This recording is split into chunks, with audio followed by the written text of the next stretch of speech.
Hey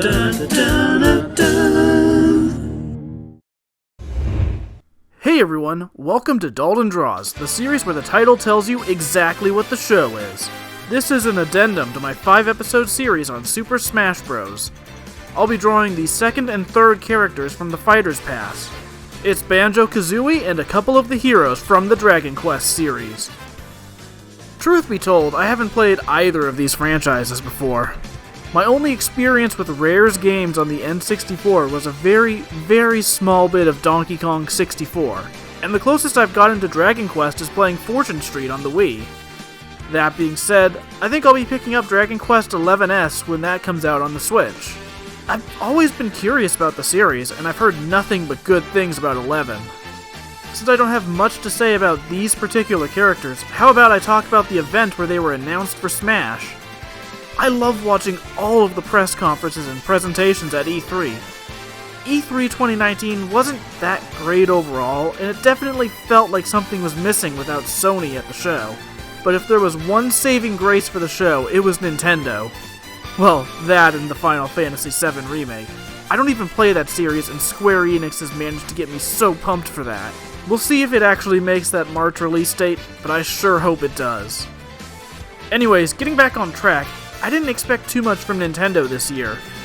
They had a lot of games already announced for 2019, so I was just expecting a Smash character and some updates on existing games. And honestly, even with only one first-party game announcement, they handily won the show. Of course, it helps when that one announcement was a sequel to Breath of the Wild. I loved that game. Heck, I've wanted to make a video about my first playthrough of the game for the longest time. We knew a Zelda game was in the works because, well, of course, there's always a Zelda game in development, but I wasn't expecting to see it this soon. And on the subject of Zelda, this is just a good year for the series anyways. Link's Awakening looks like a great remake, I still adore that art style, and Cadence of Hyrule came out just 2 days after the presentation.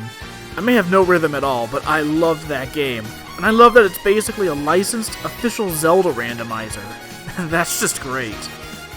For me, the big game of the show was actually Fire Emblem Three Houses. I was a little lukewarm on the game based on what was known so far, but the info released leading up to and during E3 got me hooked. The Direct only showed a cinematic trailer, which gave some info on the story and definitely raised my interest, but what really sold me on it was the gameplay during Treehouse Live.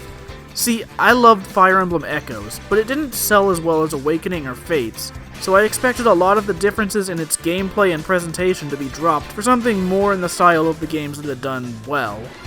Thankfully for me, that's not the case. The gameplay looks to be drawing a lot from Echoes, and it's bringing in some of the best additions from Echoes, namely the full voice acting and the ability to turn back time during a map. Plus, the Academy part of the game looks genuinely really interesting to me.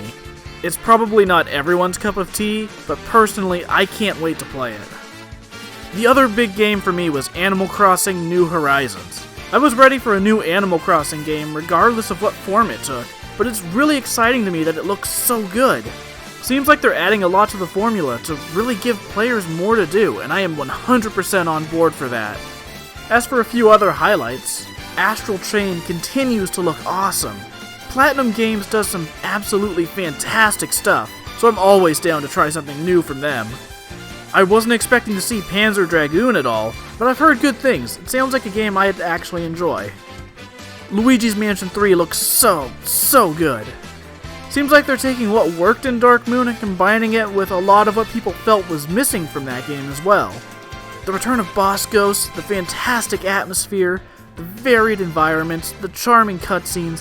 Have you seen that opening cutscene? It's great stuff. Plus, the Scarescraper mode from Dark Moon is back. That was my favorite part of the game, and honestly one of the most fun multiplayer experiences on the 3DS. Plus it supports up to 8 players this time, which just sounds awesome. The Spyro Reignited trilogy was confirmed for the Switch, which I feel like everyone saw that coming, but it makes me glad I waited. I could have picked it up on my PlayStation 4, but I tend to prefer picking up games on Switch so I can have the option to play in handheld mode. Now, if something's a major graphics powerhouse, that's another story. But for platformers and adventure games, Switch will be my platform of choice. It's also the case for RPGs. If I end up getting Witcher 3 at all, I'm probably going to get the Switch version. I wasn't expecting an announcement for No More Heroes 3, especially not so soon after Travis Strikes Again. I'm glad that's happening though. I know that'll make a lot of people very happy.